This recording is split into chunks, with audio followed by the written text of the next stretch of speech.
पवित्र श्रीमद् भागवत गीता, पवित्र चारों वेद, पवित्र कुरान शरीफ, पवित्र बाइबल, पवित्र गुरु ग्रंथ साहिब, पवित्र कबीर साहिब की वाणी में छुपे हुए गूढ़ रहस्य अर्थात तत्व को जानने के लिए कृपया अवश्य सुनिए जगत गुरु तत्वदर्शी संत रामपाल जी महाराज के मंगल प्रवचन।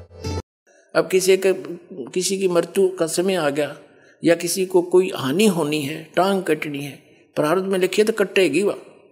ब्रह्मा विष्णु महेश की साधना से कोई बचाव नहीं, जान जानी हो जावेगी। तो कबीर परमात्मा की शरण माने से वो टांग कटनी होगी, इस प्रारब्ध लिखा होगा तो नहीं कटेगी, एक गुठा टूट के आपका जीवन बच जाएगा।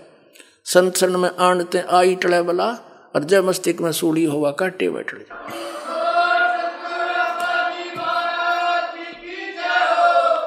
अब आपको दिखाते हैं परमात्मा ने क्या कहा था। गुण तीनों की भक्ति में ये भूल पड़ो संसार, कह कबीर निज नाम बिना। वास्तविक भक्ति साधन मंत्र बिना कैसे उतरोगे तुम पार। तीन देव की जो करते हैं भक्ति, उनकी कदे ना हो है मुक्ति। ये देखिएगा श्रीमद् भगवत गीता, गीता प्रेस गोरखपुर से प्रकाशित है। जय दयाल गोविंद का इसके अनुवादक है। ये देखिएगा 7वां अध्याय 7वां अध्याय। इसमें प्रथम मंत्र हम पढ़ते, इसमें क्या बताया है 7वें अध्याय का गीता जी में कि हे पार्थ, अनन्य प्रेम से मुझ में आसक्तित तथा अनन्य भाव से मेरे प्राण होकर योग में लगा हुआ, योग माने साधना में, जिस प्रकार से संपूर्ण समग्रम यानी संपूर्ण तय संपूर्ण रूप से, इसका अर्थ है समग्रम माने संपूर्ण पूर्ण रूप से मुझको संशय रहित जानेगा, उसको सुन, वो ज्ञान बताता हूँ। अध्याय नंबर 7 के श्लोक नंबर 2 में क्या बताया है कि मैं तेरे लिए इस विज्ञान सहित तत्व ज्ञान को पूर्णतः कहूँगा, जिसको जानकर संसार में फिर कुछ भी जानने योग्य शेष नहीं रह जाता। अब क्या कह रहा है कि ऐसा ज्ञान बता दूंगा, इसको सुनने के बाद फिर कुछ भी जानना शेष नहीं रहेगा। अब हम इसके 12वें श्लोक पर आते हैं। अध्याय नंबर 7 का और श्लोक नंबर ये 12, यहां से इसमें लिखा है, और भी जो सतगुण से उत्पन्न होने वाले भाव हैं, जो रजोगुण से तथा तमोगुण से उत्पन्न होने वाले भाव हैं, उन सबको मुझसे ही होने वाले हैं ऐसा जान, परंतु वास्तव में उनमें मैं और वे मुझ में नहीं है। अब पहले इस गीता अध्याय नंबर 7 के श्लोक नंबर 12 को क्लियर करते हैं। इसमें बताया कि सतगुण से, रजगुण से, तमगुण से जो कुछ भी हो रहा है उसका निमित्त तो मैं हूं, काल कहता है, लेकिन वे मुझ में और मैं उनमें नहीं हूं, क्योंकि ये काल कौन है? ये ब्रह्मा विष्णु महेश जी का पिता है, और इसने इन तीनों पुत्रों को एक एक गुण युक्त बना दिया। रजगुण ब्रह्मा जी, सतगुण विष्णु, तमगुण शिव जी। इनके द्वारा क्या हो रहा है? रजगुण ब्रह्मा जी के अंदर से निकल रही वो तरंगे हमें प्रभावित करती हैं, जिस कारण से हम संतान उत्पत्ति के लिए विवश हो जाते हैं। सभी प्राणी संतान उत्पत्ति करते हैं काम वासना से प्रभावित होकर के, और फिर यहाँ के सुख सुविधा के लिए ठाठ पाठ की बकवादों को उसी के दबाव में हम सब खोज रहे। ये उससे हो रहा है। फिर सतीथी यानी मोह ममता एक दूसरे में, ये सतोगुण भगवान श्री विष्णु जी के शरीर से निकल रही उन तरंगों के कारण हमारे ऊपर अफेक्ट है ये, जिससे हम एक दूसरे ममता है, भाई का बाण, भाई का प्रेम, माता पिता में लगाओ, बच्चों के अंदर संपत्ति में मोह है, ये हटाया नहीं हट सकता। चाहे कितने सिर पर टिकले इंसान, इतने विवश हैं हम यहाँ पर। और फिर तीसरा तमोगुण भगवान शंकर का आपने पता ही है, संहार करता है। कहते हैं इन तीनों से जो कुछ भी हो रहा है इसका मुख्य कारण तो मैं ही हूँ, निमित्त तो मैं ही हूँ, लेकिन ये मुझ में नहीं, मैं इनमें नहीं, क्योंकि इनसे अलग रहता है, इनसे गुप्त रहता है अलग से। ये ब्रह्मा विष्णु महेश को नहीं पता आज तक में हमारा पिता कौन है। ये सब गुप्त रहकर सब कार्य करता है। इसने प्रतिज्ञा कर रखी है कि मैं कभी अपने वास्तविक रूप में किसी के समक्ष नहीं आऊंगा। गीता अध्याय नंबर 7 के और श्लोक नंबर 24-25 में स्पष्ट करता है गीता ज्ञानदाता कि मैं अपनी योग माया से छुपा रहता हूं, मैं कभी किसी के समक्ष नहीं आता। ये मेरा अटल घटिया अनुत्तम नियम है। और ये मूर्ख जन समुदाय मुझ अव्यक्तम व्यक्तिम आपनम मनन्ते अबुझा, ये मूर्ख ये सामने खड़े ये मुझे कृष्ण मान रहे होंगे, शरीर माया हुआ, आई एम नॉट कृष्ण, क्योंकि कृष्ण के अंदर तो बोल रहे था वो काल। तो इसने कसम खा रखी है कि मैं अपनी योग माया से छुपा रहता हूं, मैं किसी के सामने नहीं आता, ये मेरा अटल नियम है। इस आधार से ब्रह्मा विष्णु महेश को भी पता नहीं हमारा पिता कौन है। इन्होंने समाधि लाला थक गए, इन्होंने लास्ट में विधान बना दिया कि निराकार है भगवान, उसका प्रकाश देखा जाता है। प्रकाश भगवान बिना प्रकाश किसका देखते हो फिर? तो इन जिन साधनाओं को ये करते रहे उससे भगवान प्राप्ति हो ही नहीं सकती। गीता अध्याय नंबर 11 के श्लोक नंबर 47 और 48 में कहा कि अर्जुन ये मेरा वास्तविक रूप है, ये जो दिखा रखा मैंने काल रूप, मैं काल हूँ। और इस मेरी प्राप्ति ना वेदों वर्णित विधि से, ना किसी जप से, ना तप से, ना किसी क्रिया से, अर्थात वेदों और गीता में वर्णित विधि से परमात्मा प्राप्ति नहीं हो सकती। अन्य और कुछ सुविधा मिल जाती है, ब्रह्मलोक में चले जाते हैं, सिद्धियां आ जाती हैं। इस कारण से इन्होंने वेदों अनुसार जो साधना की उसे भगवान तो मिला नहीं, अपने अनुभव की पुस्तकें बना दी, उपनिषद वगैरह और पुराण। अब परमात्मा ने आकर फिर इस यथार्थ ज्ञान को बताया। तो अब क्या बताना चाहते हैं कि इन तीनों गुणों से जो कुछ हो रहा है ये काल कह रहा है, रजगुण ब्रह्मा से, सतगुण विष्णु से, तमगुण शिव जी, उसका सब का निमित्त मैं हूं। क्योंकि इसको 1 लाख मानव शरीरधारी प्राणियों का नित आहार करना पड़ता है। इसको श्राप लगा हुआ, इसने गलती की थी, जिस कारण से ये अपने तीनों पुत्रों से आप जी को अपना एक आहार फसल के रूप में रखे हुए है। जैसे कसाई बकरे पालता है, उन बकरों को सब सुविधा नजर आती है उस कसाई की तरफ से उपलब्ध, वहाँ चारा भी होता है, उनके लिए जल भी होता है, शेड भी डाल रखा होता है, झोंपड़ी गर्मी सर्दी से बचाने के लिए, चारों तरफ बाड़ भी लगा रखी होती है हिंसक पशुओं से बचाने के लिए। तो बकरे ये समझ बैठते हैं कि ये बड़ा दयालु भगवान है, हमारा मालिक है। लेकिन उन भोलों को ये नहीं पता श्याम ने निकाल ले जाता 10-5, किसी का बेटा मरो चाहे बेटी, बाप मरो चाहे माँ, वो नहीं देखता। तो उसमें कहा जाती है इसकी दयालुता।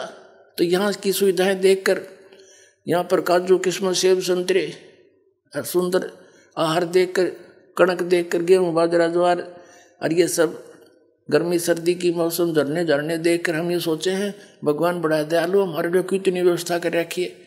और जब दयालुता कहाँ जाती है, पूरा परिवार का परिवार एक्सीडेंट में मारे जाते हैं।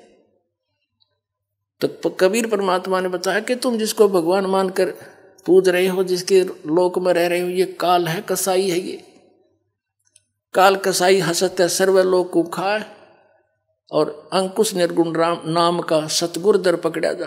परमात्मा के चरणों में आने के बाद इसका प्रभाव निष्क्रिय हो जाता है। यहाँ दास के माध्यम से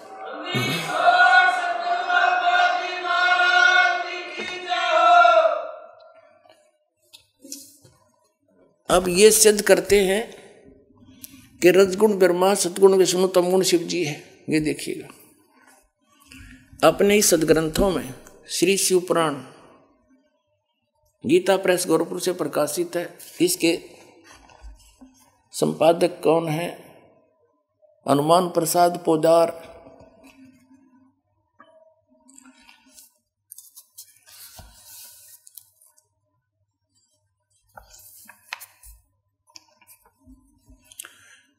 ये संक्षिप्त शिवपुराण रुद्र संहिता और संक्षिप्त शिवपुराण 110 पृष्ठ पर हम पढ़ रहे हैं। गीता प्रेस गोरखपुर से प्रकाशित मोटा टाइप।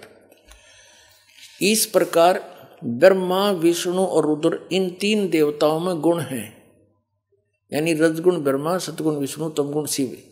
परंतु शिव गुणातीत माने गए हैं। वो शिव कौन है? ये इनका पिता है।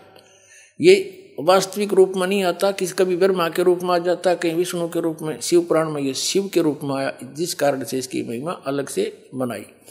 अब इस कंसेप्ट को और क्लियर करते हैं कि इनसे अलग है उनका पिता। एक बार एक बार श्री ब्रह्मा जी और श्री विष्णु जी का आपस में झगड़ा हो गया, युद्ध हो गया। किस बात पे? ब्रह्मा जी कहता मैं तेरा पिता, विष्णु जी कहता मैं तेरा बाप। लट्ठम लट्ठा युद्ध हो गया शुरू। तो इस काल ने, इनके पिता ने, जो कहता मैं इनसे अलग रहता हूं, ये गुप्त रहता है, इसने ऊपर से एक स्तंभ छोड़ दिया, पिलर, लिंग पिलर का सफेद, इनके दोनों के बीच में खड़ा कर दिया एकदम, और बहुत लंबा चौड़ा, ऊपर तक लंबाई बहुत ज्यादा उसकी। इन्हें युद्ध बंद कर दिया, उसका और छोर खोजन में लग गए। फिर ये स्वयं आ गया अपने पुत्र शिव का रूप धारण करके, शिव रूप में, फिर इनको ज्ञान देने लगा। तो क्या बताता देखिएगा, ये शिव पुराण विद्वेश्वर संहिता और संक्षिप्त शिव पुराण 24 पृष्ठ पर। ये देखिएगा, इनका बीच में जो स्तंभ खड़ा किया उसने, ये चित्र बना रखा है ब्रह्मा और विष्णु जी के बीच।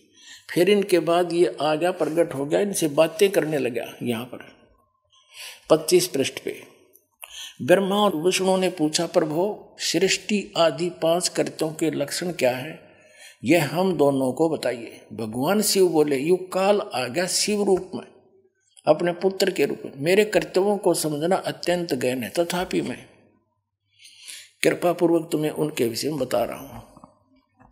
यहां देखना, अब 26 पृष्ठ पे ये क्या कहता है, पुत्रों तुम दोनों ने तपस्या करके प्रसन्न हुए मुझ परमेश्वर से सृष्टि तथा सतिथि नामक 2 कृत्य प्राप्त किए। ये तो दोनों हो गए, ब्रह्मा और विष्णु। फिर ये दोनों तुम्हें बहुत प्रिय हैं। इसी प्रकार मेरी विभूति स्वरूप रुद्र और महेश्वर ने, ये ने है मैंने, 2 अन्य उत्तम कर संहार और तिरोभाव मुझसे प्राप्त किए। अब से 2 गया, 2 थे ब्रह्मा विष्णु और 2 ये शंकर रुद्र और महेश्वर, 5वां यू बोलनिया जो शिव पुराण बोल रहा है। तो इससे क्या हो गया कि ये इनसे अलग है। ब्रह्मा विष्णु महेश, ये तीनों देवताओं में गुण है, ये इनसे न्यारा है। हो गया शिव पुराण से सिद्ध। ये 5वां अलग से है इनका पिता। चौथा ये रुद्र, तो 11 रुद्र अलग हैं, वो भी इसी की देन है, लेकिन वास्तव में 3 ही हैं ये, रजगुण ब्रह्मा, सतगुण विष्णु, तमगुण शिव। ये देखो हमारे सदग्रंथों में प्रमाण। मार्कंडेय पुराण गीता प्रेस गोरखपुर से प्रकाशित है। ये गीता प्रेस गोरखपुर से प्रकाशित है और ये यहाँ से प्रकाशित है।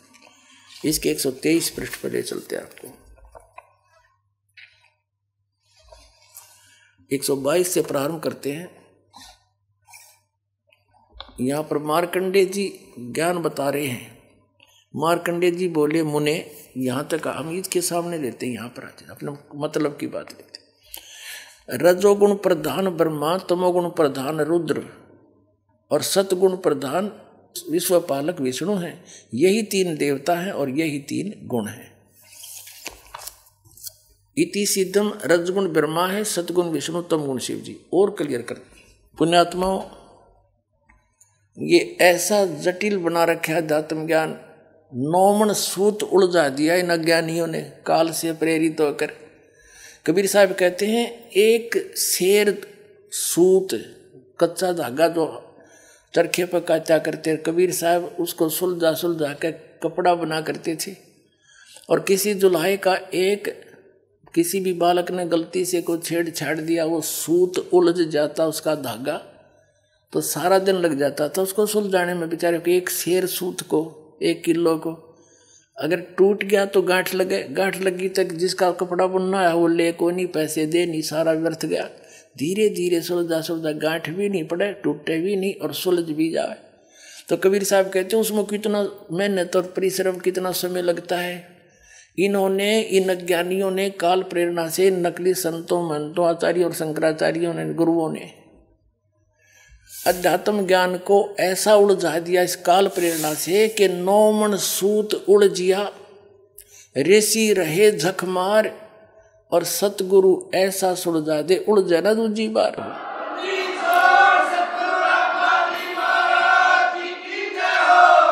अब इस सूत को सुलझाने के लिए दास ने इतने प्रमाण दिखाने पड़ते हैं, कहीं गांठ ना पड़ जा, थोड़ी सी भी कच्चा पॉइंट रह गया, नकलियों का दाव लग जाएगा। रामपाल झूठ बोला, झूठ बोला, और ये सारी झूठ बोल रहे, एक भी सच्ची नहीं। तो अब इनको ये कति कंडेम हो जाएंगे थोड़े दिन में, इनके पास स्थान नहीं रहेगा लोकने छिपने को।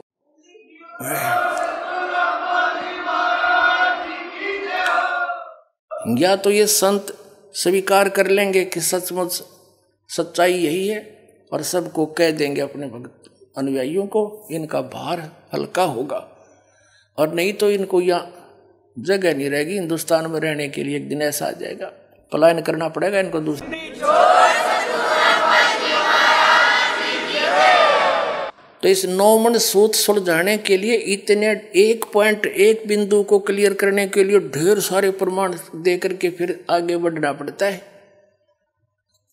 और तभी आज दास सफल हुआ, कबीर परमात्मा की रजा से उसके बच्चों को ज्ञान पहुंचाया। बुद्धिमान समाज सारे प्रमाण देखकर दांतों तले उंगली दबा रहे हैं, हे भगवान कहाँ छुपा था ये अनमोल ज्ञान। और रो रहे हैं गए और समय गए हुए समय को। यहाँ आते हैं भक्त, एक बूढ़ा सा व्यक्ति 60-65 साल का, और खड़ा खड़ा रो रहा, जो दर्शन कर रहा था। नो ऐसा उसका नो दिल कर रहा था जैसे सीने से लगा लूं, और कह रहा था 10-12 वर्ष मुझे क्यों छोड़ दिया अकेला, वो फंसा हुआ था जय गुरुदेव के। नो रोवे मुझे क्यों त्याग दिया था, मुझे क्यों छोड़ दिया, मेरे से क्या गलती बन गई, आज मिले मुझे सही ठिकाना। तो ऐसे रो रही पुण्यात्मा, कोई 30 वर्ष से कोई 20 वर्ष बर्बाद करके उनका कुकर पेटा भरेगा, सारा जीवन खो दिया। लेकिन पुण्यात्मा घबराइयो ना, यह साधना ऐसी है थोड़े दिन में रिकवर हो जाएगा सारा आपका पिछला सारा, चिंता मत करना।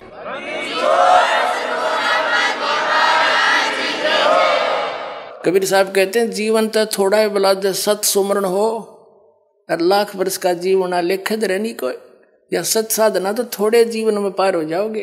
और जो वहां लुट पिटकाए वो तो घनी जोर तो अपना पिछला एरियर पूरा करेंगे और स्पीड तो लगेंगे और जल्दी काम बन जाएगा। तो बात तो थोड़ी सी है, कुछ ज्यादा नहीं।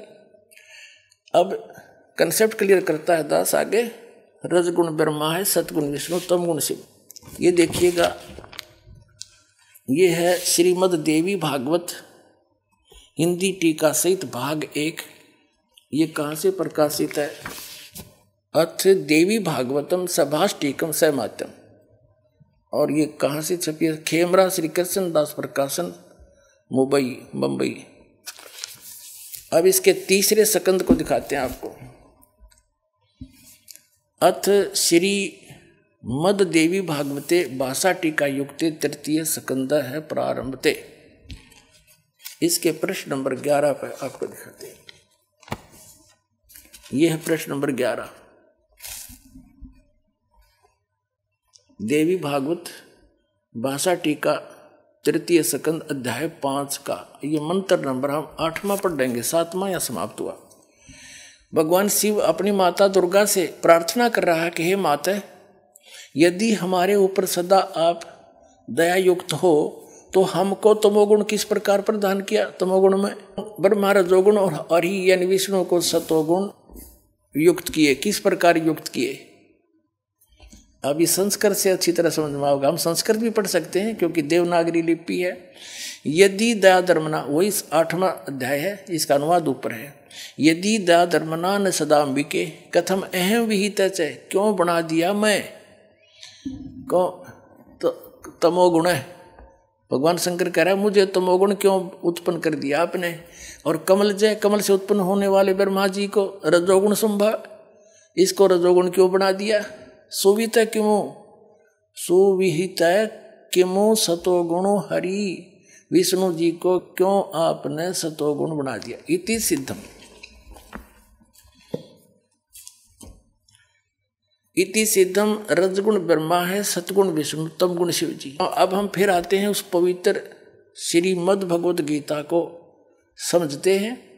7वें अध्याय के 12वें श्लोक पर देखिएगा। अब हमने श्रीमद् भगवद गीता ले ली है, वो सदग्रंथ रख दिए हैं। अध्याय नंबर 7 का और श्लोक नंबर 12 अब बहुत आसानी से समझ में आओगा। और भी जो सतोगुण से उत्पन्न होने वाले भाव हैं यानी सतिथि, और जो रजोगुण से यानी उत्पत्ति, और तमोगुण से संहार होने वाले भाव हैं, जो क्रियाएं हैं, उन सब को मुझ से ही होने वाले ऐसा जान, क्योंकि निमित्त यही है उसका, परंतु वास्तव में उनमें मैं और वे मुझ में नहीं है। यानी ये ब्रह्म जो है श्री कृष्ण में बोल रहा है, ये काल श्री कृष्ण में बोल रहा है, ब्रह्मा विष्णु महेश का पिता, और विष्णु ही श्री कृष्ण थे, अपने पुत्र श्री कृष्ण में आकर ये बोल रहा है और गीता का ज्ञान दे रहा है। अब क्या बता रहा है अर्जुन को, देखिएगा। अब हम 7वें अध्याय का 13वां श्लोक पढ़ेंगे।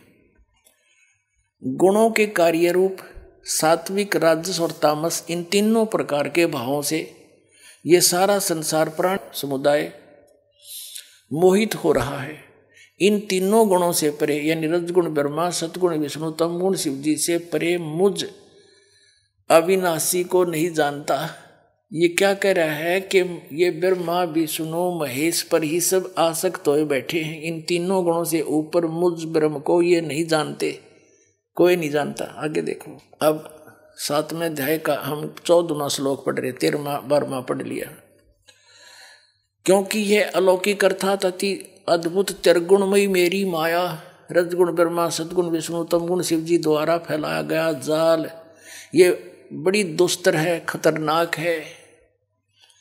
जो पुरुष केवल मुझ को निरंतर भजते हैं, यानी ब्रह्म साधना करते हैं, वे इस माया को, यानी ब्रह्मा विष्णु महेश से ऊपर उठ जाते हैं। इनसे मिलने वाले लाभ, यानी रजगुण ब्रह्मा, सतगुण विष्णु, तमगुण शिव जी की साधना से जो लाभ मिलना है, उससे अधिक लाभ ब्रह्म साधना से मिलना है, वो ब्रह्म लोक में चला जाता है। और विष्णु का उपासक विष्णु लोक में, शिव जी का उपासक शिव जी के लोक में, ब्रह्मा जी का उपासक ब्रह्मा जी के लोक में, दुर्गा जी का उपासक दुर्गा जी के लोक में, वहाँ जाके इनके मजदूर बनते हैं, थोड़े दिन देवपद, फिर 84 लाख योनि में तुरंत ही आ जाते हैं।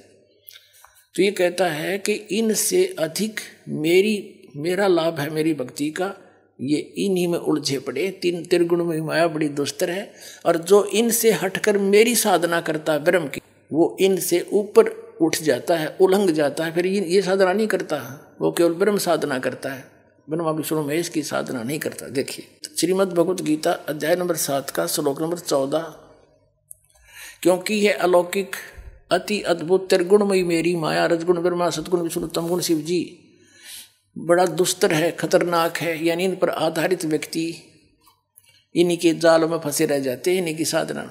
जो पुरुष मुझ को, यानी गीता ज्ञान दाता को भजते हैं, वे इस माया का उल्लंघन कर जाते हैं। और आगे देख 15वें में क्या कहा है, 7वें अध्याय के, माया के द्वारा रजगुण ब्रह्मा, सतगुण विष्णु, तमगुण शिव जी से मिलने वाले इस अक्षीणिक लाभ पर जो आश्रित हुए बैठे हैं, उनका ज्ञान हरा जा चुका है।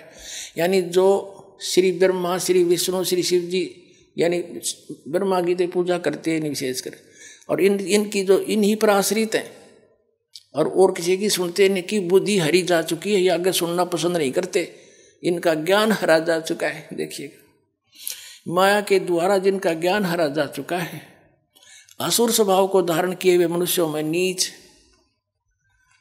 और दूषित कर्म करने वाले मूर्ख मूढ़ लोग मुझे नहीं भजते, मुझको नहीं भजते। अब गीता ज्ञान दाता ब्रह्म है, श्री कृष्ण में प्रवेश करके बोल रहा है, इनका पिता है, ये कह रहा है कि ये जो केवल ब्रह्मा विष्णु महेश तक सीमित हो गया, आगे किसी की सुनने तैयार नहीं, ये राक्षस स्वभाव को धारण किए मनुष्यों में नीच दूषित कर्म करने वाले मूर्ख मेरी भक्ति भी ना करते। जब परमात्मा उनको सुनाने लगे, गुण तीनों की भक्ति में ये भूल पड़ो संसारे, कहे कबीर निज नाम बिना कैसे उतरो पारे, तीन देव की जो करते भक्ति, उनकी कदे ना होवे मुक्ति। परमात्मा ने 600 वर्ष बोले थे ये कोड वर्ड, तीन गुणों की भक्ति के समझे संसार। तीन गुण कौन है? इस दास ने प्रमाणित किया परमात्मा के एक वचन को सिद्ध करने के लिए इतने कुछ ढेर सारे प्रमाण बताने पड़े कि रजगुण ब्रह्मा, सतगुण विष्णु, तमगुण शिव जी है।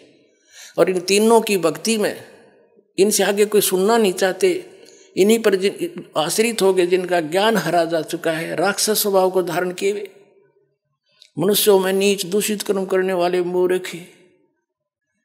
ये गीता ज्ञान दाता कहता है मेरी भक्ति भी ना करते। अब परमात्मा लगे समझाणवा उनको। वीर देव सिंह बघेल कहने लगा जी घर चलो, एक बार दया करो। परमात्मा बोले आपने पुरोहित ने और बुला ले साथ में। वो पुरोहित बुला लिया। परमात्मा ने कहा मैं बताऊंगा कौन सी पुराण, कौन सी गीता में क्या क्या है, और तो खोल खोल कर साची बताइए, कदे बकवाद कर दे। राजा बोला तलवार दिखा पंडित जी, कदी साची बताइए सारी। अगदी सारी बताऊंगा। परमात्मा बताएंगे, बताइए।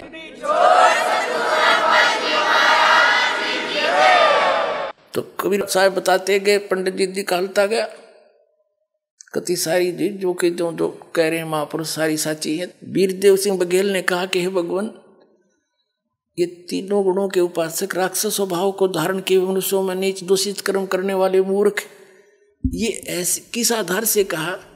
कृपा कुछ समझाइए मुझ दास को। एकदम नम्र हो गया। कबीर परमेश्वर ने बताया कि जैसे हिरण्यकशिपु ने रजगुण ब्रह्मा की पूजा की थी, साधना की थी, और क्या कहलाया वो? अपने पुत्र का शत्रु हो गया, राक्षस कहलाया, कुत्ते वाली मौत मारा गया। वीरदेव सिंह बघेल एकदम स्तब्ध रह गए कि बिल्कुल। कबीर साहब कहते हैं कि ब्राह्मण बाणा और कर्म कसाई हिरणाकुश छाती तोड़वाई। ब्राह्मण यानी भक्त होके ब्राह्मण को आवे, वेदों को पढ़े, ज्ञान सुना और भक्ति करे।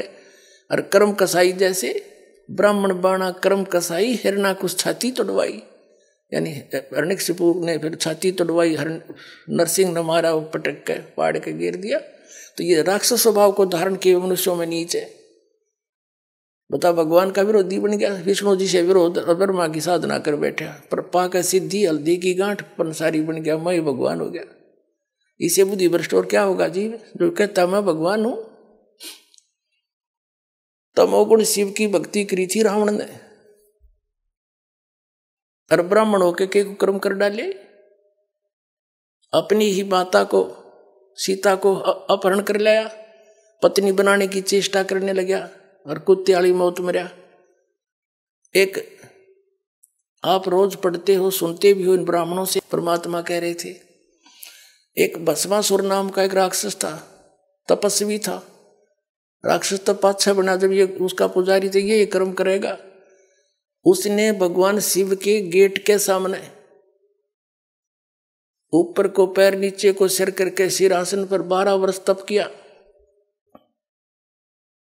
उससे पहले हजारों वर्ष कैलाश पर बैठकर तप कराया था पर्वत पर। वहां नहीं सुनाई हुई तो उसके बारे में आगे धरना दे दिया गेट के सामने शिव जी के। 12 वर्ष जब ऊपर को पैर नीचे को सिर किए हठ योग करता रहा। एक दिन पार्वती जी ने कहा, भगवान आप तो समर्थ हैं, आपका पुजारी क्या मांगता है, इसको दो फारिग करो। 12 वर्ष हो गए इसने यहाँ आपकी कितनी घोर तपस्या कर रहा है। अब शिव जी बोले, बोल भाई क्या मांगता है? अब भस्मासुर ने कहा, जी ऐसे नहीं, वचनबद्ध हो जाओ प्रभु, तब मांगो।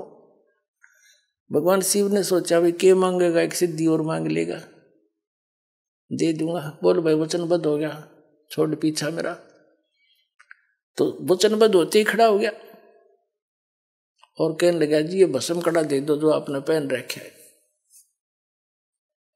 उसमें क्या शक्ति थी कि उस भस्म कड़े को, कड़ा था वो जैसे पहन लेते हैं, और उसको जिसके भी सिर पर सिर पर रख के भस्म वो जल जाता था, उसकी राख भी नहीं पाव थी, राख पाव थी। ये पता था उसको भस्मा गिरी को।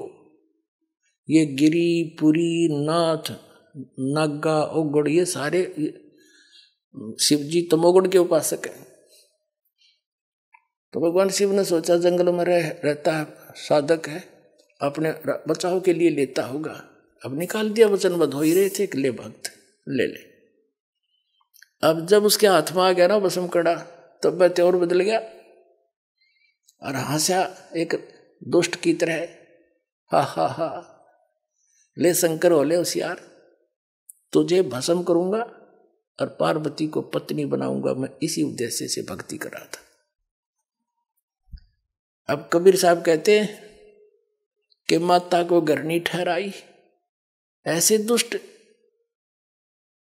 अपनी माँ को, यानी जिसकी पूजा करे उसकी पत्नी तो माँ के तुल्य होती है, और उस पर नजर बुरी। और कहते हैं शिव शंकर से योगी समझ नहीं पाए, यो को बदलिए बैठा है। तो ये अंतर्यामी भी खाक थे, ये ब्रह्मा, यो विष्णु शंकर भगवान के अंतर्यामी थे ये। और इनको मृत्युंजय कालज सर्वेश्वर अजरो अमर है, ये महिमा गाया करते हमारे आचार्य शंकराचार्य, ये नकली गुरु। अगर ये अविनाशी होता तो भस्मागिरी का आगे भागता क्यों? जब भस्मागिरी ने कहा कि बोले होशियार आ लिया हूं, तुझे मारूंगा, पार्वती को पत्नी बनाऊंगा, भगवान शिव ने खड़ी डांग ठोक दी, फुल स्पीड तो भाग लिया डर के। क्यों तो कसाई आ गया, सचमुच इसने तो आंख बदल गया एकदम। आगे आगे भगवान और पीछे पीछे पुजारी, 10 सपाट पट्या। अब पुण्यात्माओं, वो तो आगे जाके भगवान आए, पूर्ण परमात्मा, पार्वती रूप बनाया और खड़ा हो गए। उनसे कहा कि क्यों भाग रहे, आ जाओ। अब वो थोड़ा निकट थोड़े आएंगे शंकर जी, आओ बैठो यहाँ बात करेंगे, मैं भी आपको बहुत चाह रही थी। अब डट गया, अगले में बात बढ़ेगी बस, ठीक है शिव जी ताना नहीं, जब तक मेरे हाथ में कड़ा है, 2 बात कर लूँ। पार्वती रूप में भगवान बोले कुछ डांस करके दिखाओ कि मैं बात बने, यानी कुछ प्रसन्न हूँ मैं तेरे से। अब भगवान वो भस्मागिरी कहने लगा, मैं तपस्वी आदमी, मुझे डांस डोंस तो आता नहीं। पार्वती रूप में भगवान बोले ले मैं सिखाता हूँ तुझे, मैं सिखाती हूँ, इस हाथ को ऐसे कर, इस पैर ना आगे कर, ठू ठू ऐसे कर, ये हाथ और ऊपर कर और ऊपर कर। जो जिसमें वो ले रहा था ना बसम कड़ा, उसके सिर पा लिया ना, जब कह दिया बसम और रिमोट दबा दिया, वो भस्मागिरी की राख होगी, मर गया। फिर विष्णु रूप धारण किया उस परम पिता ने, इनके ये संकट में उस मालिक ने याद करे, और विष्णु रूप धारण करके शिव जी के पास गया कि डट जा भोलेनाथ, क्यों भाग रहे हो? शिव जी कहते हैं भाग ले विष्णु, आ जा जल्दी जल्दी। वो पीछे आने लग रहा है दुष्ट, मेरे से धोखे से उसने वचनबद्ध करके भस्म कड़ा ले लिया, मैंने आपत मोल ले ली। तब कहा विष्णु रूप में परमात्मा ने कि रुक जा, ये तेरा कड़ा ले, और मैंने वो भस्म कर दिया। सचमुच हाँ, चल तेने उसकी राख दिखाऊं। जब उसकी ऐस देख ली ना, राख देख ली शंकर भगवान की, जब दिल की धड़कन ठीक हुई, हरिचना विनाशी बतावे अजरो अमर थे, मृत्युंजय कालज। अब पुण्यात्मा इतने दुष्ट और क्या होगा, अपनी माँ को तो पत्नी बनाने की चेष्टा करे, हर जिसकी पूजा करे उसका दुश्मन बन गया। राक्षस स्वभाव को धारण किए मनुष्यों में नीच दूषित कर्म करने वाले मूर्ख, ये कैटेगरी है इन लोगों की, 3 गुणों के उपासकों की। अब रह गए विष्णु जी के उपासक, सतगुण विष्णु के। एक बार जैसे परमात्मा कहते हैं ना, पर भी लेन जात है दुनिया, हमरा ज्ञान किने नहीं सुनिया। एक बार हरिद्वार के अंदर हर की पैड़ियों पर ये कुंभ के मेले का संयोग हो गया इनके अनुसार, और वहां जब ये पर भी लगती है, कुछ समय निर्धारित होता है, 1.5 घंटे का, उस दौरान ही सब ने स्नान करना होता है। तो वो कहते हैं उस दौरान स्नान करके तो मुक्त है, मोक्ष हो जाएगा, कल्याण हो जाएगा, उनका बेड़ा पार हो जाएगा। तो उस समय ये सभी ये षटदर्शनी, जिनको षटदर्शनी भी कहते हैं, ये 6 प्रकार के गिरी पुरी नाथ सन्यासी औगुड़ नागा विष्णु, ये अपने अपने ग्रुप में वहाँ इकट्ठे हो जाते हैं और उस पर भी का इंतजार करते हैं, और फिर अपने मुखिया के पीछे पीछे वो सब चल पड़ते हैं। गिरी अलग से, पुरी अलग से, नागा अलग से और वैष्णु अलग से। उस निश्चित समय पर जो इन्होंने पर भी बता रखी थी, सबसे पहले नागा, ये तमोगुण शिव के उपासक, ये नंगे रहते हैं, औगड़ बोला इनको। ये सबसे पहले हर की पैड़ी पर पहुंच गए, स्नान करने की पोजीशन में लाइन लगा कर खड़े हो गए। पीछे से आ गए सतोगुण विष्णु जी के उपासक वैष्णु। इन्होंने कहा भी नागाओ, पहले स्नान हम करेंगे, हम सर्वश्रेष्ठ हैं। नागा बोले नहीं, हम सर्वश्रेष्ठ, हम त्यागी और वैरागी हैं, हम नहीं इच्छा फिरते, हम वस्त्र भी धारण नहीं करते, और हम सबसे पहले स्नान करेंगे, हम सर्वश्रेष्ठ हैं। तो विष्णु जी के उपासक कहने लगे, तुम काहे के श्रेष्ठ हो, पशु की तरह नंगे फिरते हो, नहाना ना धोना, शर्ट फट, तुम टट्टी के हाथ भी ना धोते और अपने आप को श्रेष्ठ मानते हो, बाहर आओ पहले हम स्नान करेंगे। अब इतनी बात सुन के तमोगुण उपासक कहाँ टिकने वाले थे, एकदम उल्टे मुड़ गए और पकड़ लिया उनके आपस में जटाएं और गुट्टुम गुट्टा, अगला नवाऊं तुमने पहले। अब नाना तो भूल गए, कत्लेआम कर दिया वहां पे, तलवार निकाल ले, छुरे मारे, तीर मारे, बुड़कियां खावे, मुंह से काट काट कर खा रहे एक दूसरे को, ये संत कमावे। 25,000 ये तमो तिरगुण उपासक वहां कटका मर गए, कत्लेआम कर दिया, गंगा का पानी लाल बना दिया इन्होंने। तो यहां परमात्मा कहते हैं सुख संवेद में कि तीर तुपक तलवार कटारी जम धड़ जोर बधावे हैं, और हर पैड़ी हर हेत नहीं जाना, वहां जा तेग चलावे और काटे शीस नहीं दिल करुणा, ये जग में साध कहावे हैं, और जो जन इनके दर्शन न जावे उनको भी नरक पठावे हैं। अब क्या बताते हैं परमात्मा, हर की पैड़ी कब है, हर पैड़ी हर हेत ना जाना, और वहां जा तेग चलावे हैं, वहां तलवार चलाओ भगवान की छाती पे। एक तरफ तो हर की पैड़ी के और भगवान की छाती पे कत्लेआम कर दिया, और काटे शीस नहीं दिल करुणा, इनमें दया नहीं इनके दिल में, इनको संत कहते हो तुम। काटे शीस नहीं दिल करुणा, ये जग में साध को आवे हैं, और जो जन इनके दर्शन भी करने जावे उनको भी नरक पठावे। नरक कैसे पठावे? जैसे हमने देखे हमारे गांव में, आस पास के सभी गांव में इन नाथों के डेरे हुआ करते, और जितने भी ये नाथ थे सारे सुल्फा पाड़, सुल्फे पीवे, सारे ऐब करें ये हैं, बांग ये पीवे। अब गांव में दुखी व्यक्ति संत के पास भेजते हैं, जैसे कोई माई अपने बेटे ने भेज देती, बेटा साधु पर पूछ का भैंस ने दूध ना दिया, और ये जाते नु बैठ जा बच्चा, ले मार सुट्टा एक भर के सुल्फे की, चलो उसने दिला सलगा, इसने मैं कुछ जंतर मंतर करूं, यानी उसको आदि कर लेते हैं ताकि ये भी इसमें लीन हो जाए नशे में, और फिर घर से कुछ लावा चुरा चुरा के हमारा काम चले। तो गांव गांव में ये बैठे कहते जो जन इनके दर्शन न जाओ उनको भी नरक पठावे हैं, उनको भी ये विद्या सिखावेंगे ये। तो इस बात ने सुनकर वीर देव सिंह बघेल चरणों में गिर गया और बुरी तरह रोए, हे भगवान मेरी ताँख खोल दिया आपने। परमात्मा बोले, भाई हम तो भटक रहे हैं तुम्हारे लिए, मैं रोवत हूँ सृष्टि को, सृष्टि रोए मोहे, और कहे कबीर हमारे इस वियोग को समझ नहीं सकता कोई। तुम तो भगवान भगवान करते फिरते हो, मुझे भगवान मिले, सुख मिले, मोक्ष हो, और मैं कह रहा हूँ मैं हूँ वो परमात्मा, मैं सबका दुख दूर कर दूंगा, तुम्हें मोक्ष दूंगा, यहाँ भी सुखी करूंगा, तुम्हारे पाप नाश कर दूंगा। तुमने को ना तू भगवान कोई नहीं, तू तो जुला है, दानक है, और भगवान भगवान श्री राम श्री कृष्ण रसंकर भगवान विष्णु जी। तो परमात्मा कहते हैं मैं रोवत हूँ सृष्टि को, तुम मेरे बच्चे हो, मुझे पहचान लो। मैं रोवत हूँ सृष्टि को और सृष्टि रोवे मोहे, यानी सुखदाई भगवान जो सारे सुख दिया कर उसको खोज रहे हो और कर रहे हो 3 गुणों की भक्ति। गुण 3 की भक्ति में ये भूल पड़ो संसारे, कहे कबीर निज नाम बिना कैसे उतरो पार।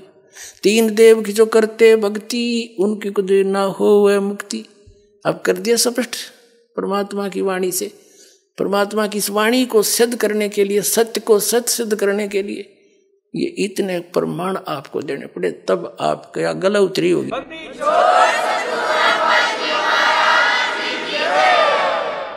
अब वीरदेव सिंह बघेल चरणों में गिर गया और कहा भगवान दास को शरण में ले लो।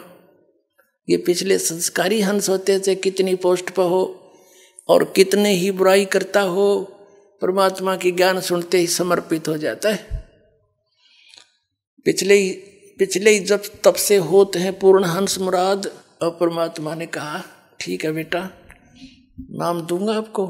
परमात्मा 3 सतिथि में नाम दिया करते थे, 3 बार में। प्रथम बार में ये 5 नाम देते थे, जो दास आपको प्रथम बार देता है। अब ये 7 देने हैं। उस समय केवल 5 ही का आदेश था सबको, कौन से मंत्र? ये निरंकार ओंकार सतनाम ये नहीं, ये और मंत्र है जो आपको प्रथम बार दिए जाते हैं।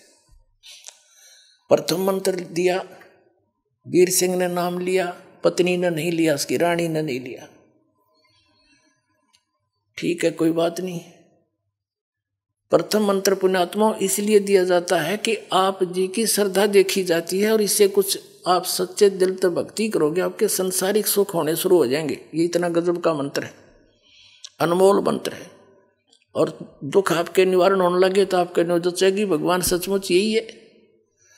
अब वीरदेव सिंह बघेल का कोई दुखता था को नहीं, राजा था है, और खूब ठाठ थे, कभी मंत्र करा कभी ना करा। शुरू में तो ऐसे बने है ये बात। अब के परमात्मा ने कहा फिर दूसरी बार आऊंगा तब बेटा तेरी भक्ति देखकर तुझे सतनाम दूंगा 2 अक्षर का।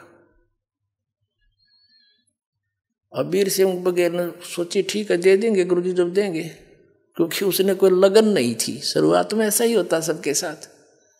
अब परमात्मा गए, महीने 2 महीने 4 महीने 6 महीने के बाद फिर दोबारा उसके पास। राजा ने तैयारी कर रखी, कहाँ शिकार खेलने जाने की, सब तैयारी करके कति तैयार बैठे थे। घोड़े गाड़े तैयार कर रखे, सब सेना तैयार थी। जंगल में जाकर शिकार करते हैं राजा लोग, हिरण मारते हैं ऐसे, यानी ये बकवाद और कराता काल इनके पाप बढ़ाने के लिए। कबीर साहब पहुंच गए, आओ महाराज गुरुजी आगे बैठो बैठो। आसन दिया तो बैठ गए परमात्मा ने देखा कि तैयारी पकड़ रहे हैं भाई, तो बताया क्या कि जी हम शिकार खेलने जा रहे हैं, गुरुजी आप भी चलो, आप भी वहां घूम आना। परमात्मा बोले ना भाई ऐसी गलती कराया करें हैं, शिकार खेलने जाया करें, जीवन सा करते हैं। बोला ना जी तो शौक है, हमारी हॉबी है, आप भी चलो। परमात्मा ने सोचा बताइए के कर समझाओ इनको। कबीर साहब कहने लगे भाई देखो मैं चल पड़ूंगा, लेकिन तुम्हें कोई मर्ग मिलेगा नहीं, कोई प्राणी नहीं मार सकोगे तुम। नो बोला जी, वीर सिंह कहता नहीं जी वो तो बहुत मर्ग फिरते हैं, बहुत हिरण घूमते रहते हैं, और ऐसी कोई बात नहीं।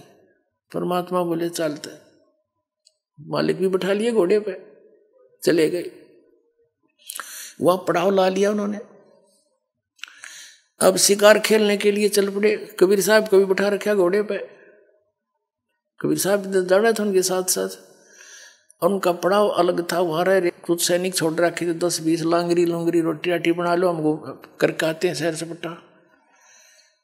तो 12 बज गए दिन के, सुबह निकले थे 6 बजे, थोड़ा बहुत नाश्ता करके।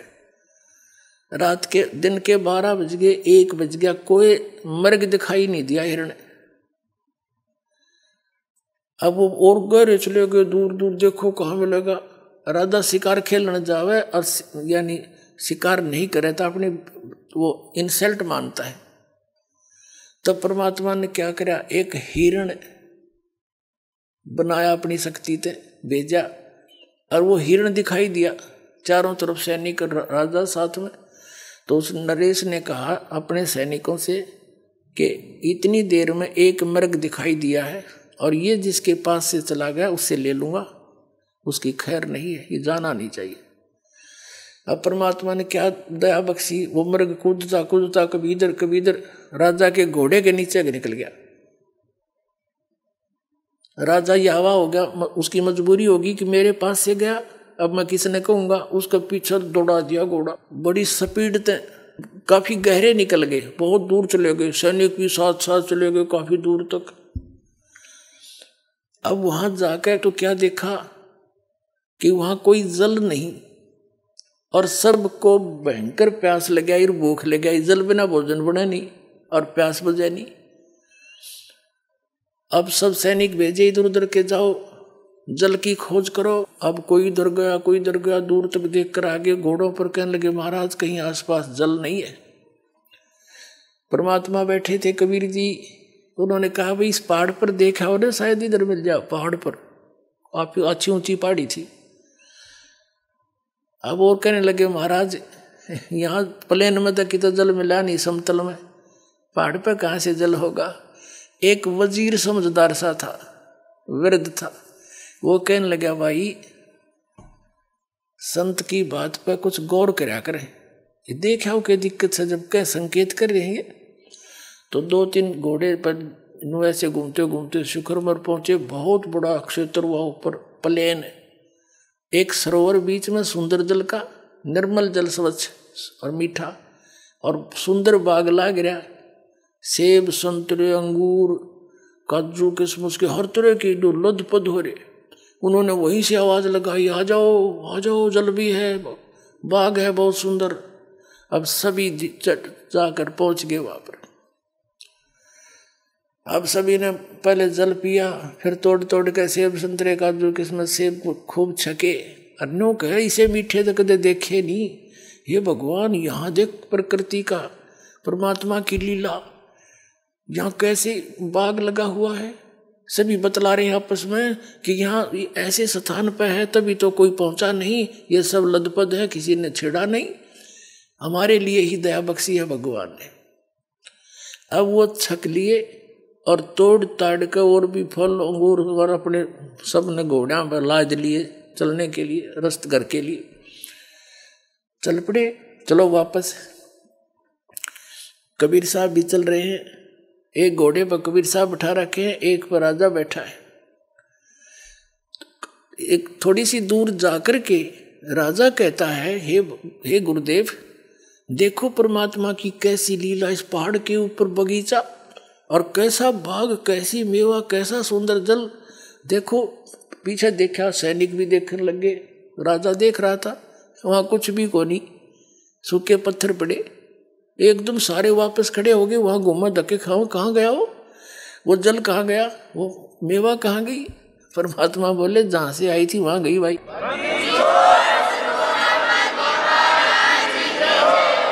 जी कहाँ से आई थी, के सतलोक से आई थी, जहां आपको दास ले जाना चाहता है। परमात्मा कहते थे जहां की मैं भक्ति बताता हूं वहां ऐसे मेवे, ऐसे बाग, ऐसे सरोवर भरे, अमृत ये जल था है वहां पर। अब वो सारे वापस आ गए। जब घनी सी ध्यान में ना आती शुरू में ये बातें, और लीला न्यारी देखी, घर आकर राजा ने अपनी पत्नी से बताया, हो वास्तव मर गए होते हम, तड़प तड़प कर मरते सारे। और सतगुरु ने ऐसी दया बख्शी अपनी लीला से, वहाँ बाग लगा दिए, फल छक कर आ रही, वो तोड़ के ला रहे, वहाँ रख दिए बोरे के बोरे ठाठा का, ये थी वहाँ पर। हर मुड़ कर देखा वहाँ कुछ नहीं पाया। ऐसे ऐसे हमारे भगवान, अब गुरु जी ऐसे शक्तिशाली हैं, ऐसे चमत्कारी है। रानी ने भी नाम ले लिया, उसको फिर थोड़ी सी दृढ़ता हुई। परमात्मा बोला अब प्रथम नाम ले तू, अब तेरी थोड़ी बहुत बुद्धि लगेगी भक्ति में, अभी तू तो बकवाद कर रहा था, तेरा नाम खंडित है।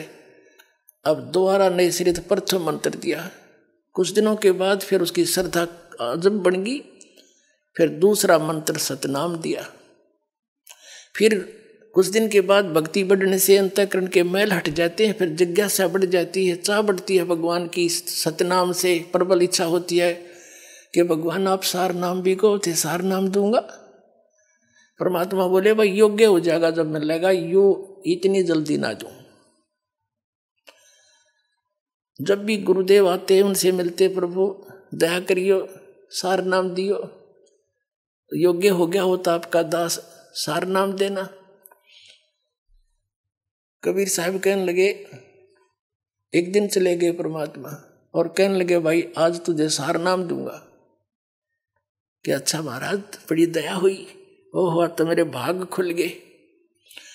परमात्मा कबीर जी ने कहा कि इस सार नाम देते समय मुझे एक 7 हाथ का 20-21 फुट लंबा एक कपड़ा चाहिएगा, स्वच्छ, एक धोती सफेद कति निर्मल अनयूज्ड। कबीर साहब और वीर सिंह राजा था, कहने लगे जी थान के थान मंगा दूंगा। परमात्मा कबीर जी बोले नहीं, जो कपड़ा मुझे सारनाम देने के लिए आवश्यकता पड़ेगी आपके लिए, वो आपकी गुरु बहन है, एक चंद्रप्रभा नाम की पंडितानी है, और वो विधवा है आपकी काशी नगरी में, उस मोहल्ले में उसकी एक पुत्री है, और उसने वह साड़ी अपने ही बगीचे में वह धोती, अपने ही आंगन में कपास का पौधा बोया बाड़ी है, और गंगा का जल मटके में भर भर कर लाकर वह बाड़ी के पौधे सींचे हैं भाई। और उससे जब वह बाड़ी खिली, कपास खिली, नरमा, तो उससे चुग के आप पे काटा, आप पे लोड्या और आप पे सूत बना के अपने हाथ से खड्डी से नहा धो के सोच वो कपड़ा एक धोती तैयार कर रखी है। वह धोती ले आ तू, तब तुझे सारना मिलेगा, नहीं तो नाम वो मिलेगा नहीं। अब वीर सिंह बघेल ने संदेशा भिजवाया, उस थान खोजा कहाँ सी रहती है मेरी गुरु बहन, यानी कबीर साहब की शिष्या थी वो। अब वहाँ पता लगा, सैनिकों ने आके बता दिया ऐसे ऐसे वो बहन वहाँ पर रहती है। हमने पता कर लिया उनके घर का। राजा ने कहा कि उनको संदेशा दो कि मैं उनसे मिलना चाहता हूँ अपनी गुरु बहन से। अब सैनिकों ने जाके बता दिया कि बहन ऐसे ऐसे वीर सिंह जी आपसे मिलने आ रहे हैं, आपके गुरु भाई हैं। उसको पता था इस बात का कि वो है तो गुरु भाई, पर राजा का दिमाग तो राजा के हिसाब से, और मेरे पास आ रहा है, कोई कुबद ना कर दे भगवान, हे प्रभु मेरी रक्षा करियो, कोई मन में खोट लेकर ना आ रहा हो। नहीं, राजा तो राजी खुशी तो आया नहीं करे गरीब के घर में। अब उसने आने से पहले आसन लगा दिया, जैसा भी उसका घर पे था, बढ़िया कपड़े बिछा दिए, दूध गर्म करके ठंडा करके पीने योग्य तैयार कर रखा खातिर अपने आओ भगत के लिए, और उसको बुलाया।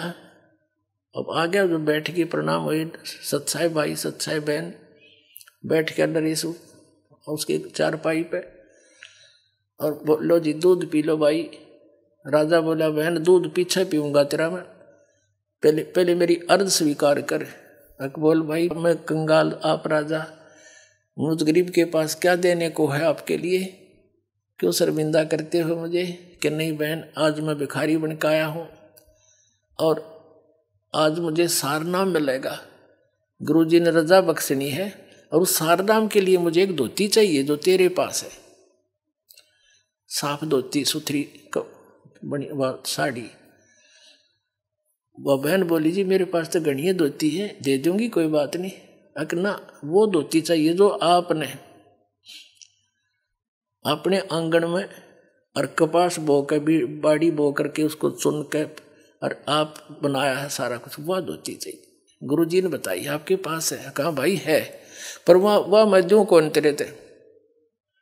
वह मैंने अपने भगवान जगन्नाथ के लिए बना रखी है, जगन्नाथपुरी में मंदिर में चढ़ा आऊंगी मैं, और तेरे तो ना दूं भाई। मेरे एक एक आंसू और प्यार का तार उसमें भर रखा भगवान के नाम का।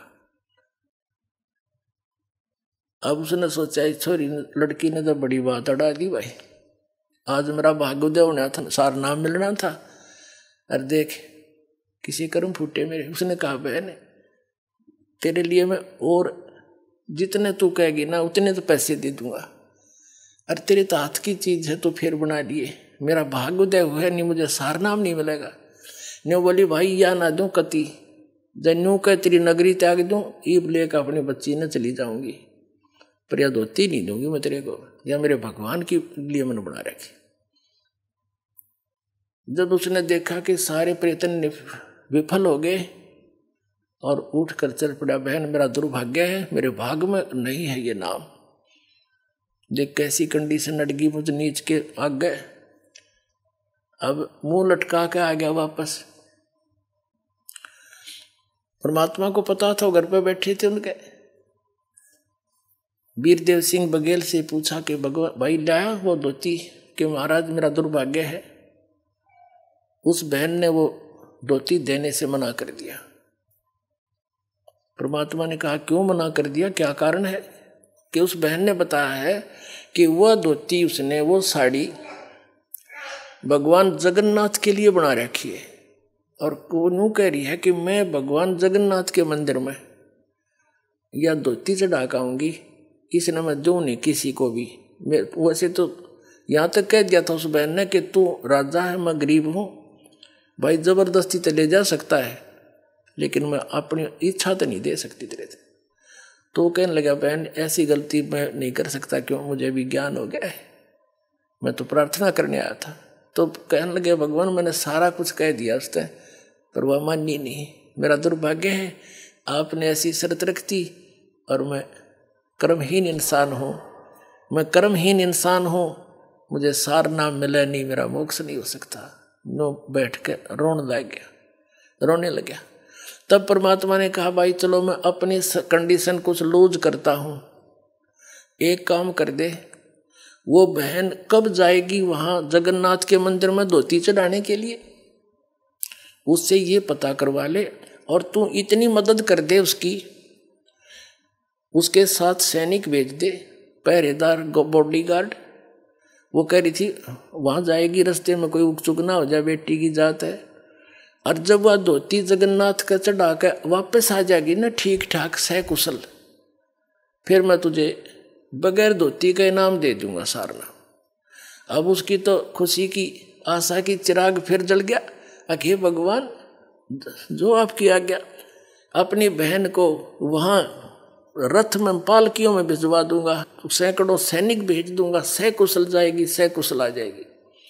उसने संदेशा भेजा और पता करवाया बहन कब जाएगी, पता करके आओ।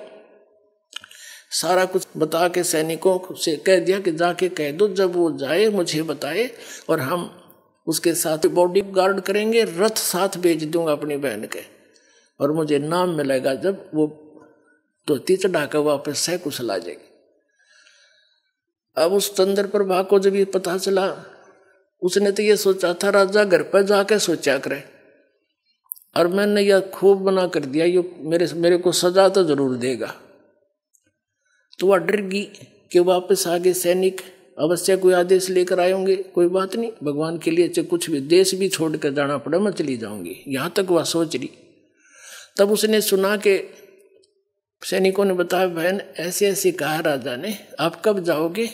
गुरुजी ने उनकी शर्त लूज कर दी है, ढीली कर दी है, सरल कर दी है कि तू आप वहां जाकर धोती चढ़ाकर वापस आ जाएगी ना सकुशल, राजा आपको सुरक्षा देगा, तो राजा को नाम मिल जाएगा सार नाम। आपसे ये पूछ रहे हैं आप कब जाओगे, हमें बताना, आपको पालकियों में लेकर चलेंगे, रथ में बैठा ले चलेंगे, खाने का प्रबंध साथ करके चलेगा राजा। वह कहने लगी भाई ना रथ में बैठूं ना पालकी में बैठूं, मैं तो पैदल जाऊंगी और सिर पर अपनी वादर के ले जाऊंगी धोती भगवान की। ठीक है तुमने मेरे साथ चलना है, राजा के आदेश से बेसिक चल पड़ी। वह लड़की चली गई, राजा ने सैनिक भेज दिए, सख्त हिदायत दे दी थी कि इस लड़की को कोई उक चुक ना हो जा, मेरी जिंदगी और मौत का सवाल है। सैनिक समझदार से भेजे, बुजुर्ग से समझदार से सारे डाल के, और रास्ते का सारा सामान खाने पीने का साथ बांध दिया, सबका लंगर। अब जब वो बहन पहुंची जगन्नाथपुरी में, भगवान जगन्नाथ यानी श्री विष्णु जी के चरणों में वह धोती समर्पित करने के लिए नहा धो के धोती रख के सिर पे आदर से, और पहुंच गई उस जगन्नाथ के मूर्ति के सामने, और साथ में सैनिक कदे कोई उकचुक हो जाए न तो सख्त हिदायत थी। अब उस लड़की ने वह आदर से धोती उतार के एक थाली में रखी हुई थी, और जगन्नाथ की मूर्ति के चरणों में रखकर कहा कि हे भगवान इस दासी की तुच्छ भेंट स्वीकार करिए, आपके लिए एक भेंट लाई हूँ। वो धोती वहां से उठी उस थाली में थे और बाहर आंगन में आकर पड़ गई। आकाशवाणी हुई कि मूर्ख, जगन्नाथ बैठा काशी में और तू धक्के खान आई यहाँ पर इस मंदिर में। उस जाकर उस जगन्नाथ को दे दिया धोती, तेरे कर्म बनाना चाहती है, वो कबीर जगन्नाथ है। आकाशवाणी हुई।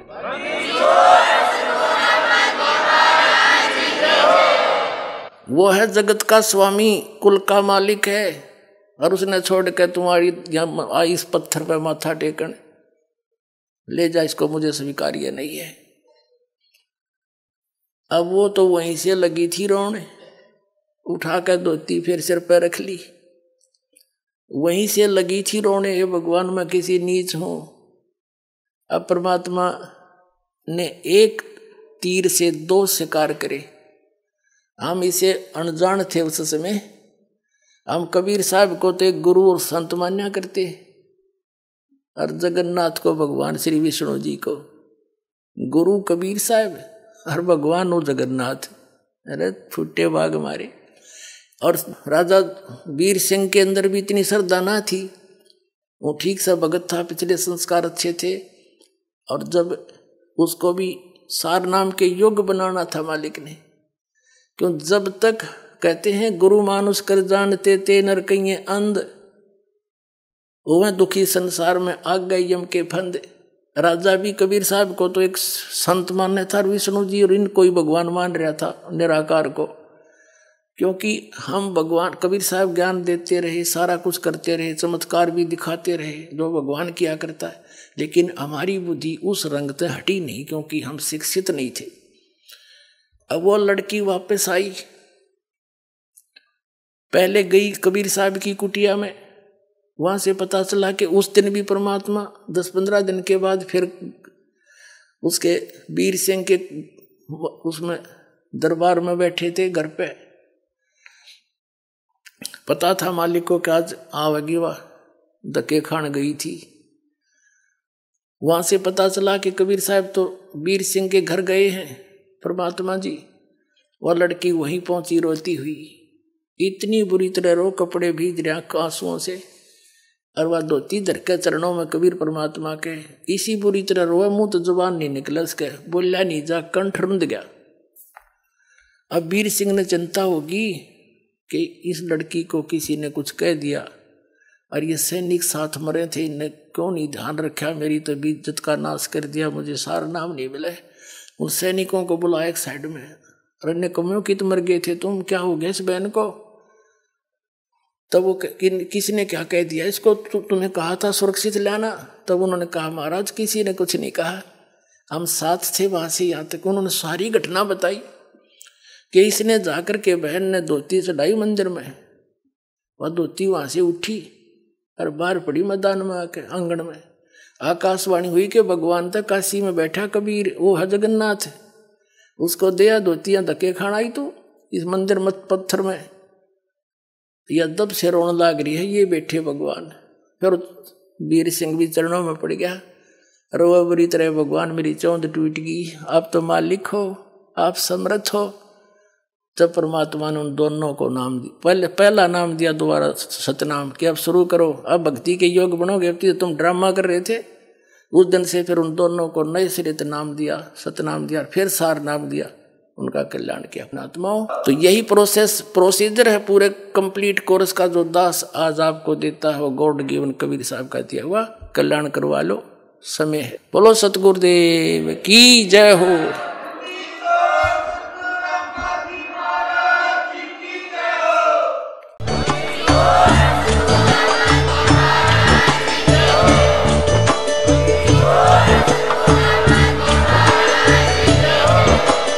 आप सुन रहे थे जगत गुरु तत्वदर्शी संत रामपाल जी महाराज जी के मंगल प्रवचन। अधिक जानकारी के लिए विजिट कीजिए हमारी वेबसाइट www.jagatgururampalji.org। संत रामपाल जी महाराज जी के शुभ आशीर्वाद से पूरे विश्व भर में 500 से भी ज्यादा नाम दीक्षा केंद्र हैं, जिन पर संत रामपाल जी महाराज जी द्वारा ऑनलाइन निशुल्क नाम दीक्षा दी जा रही है। अपने नजदीकी नाम दीक्षा केंद्र का पता करने के लिए संपर्क करें 8222880541।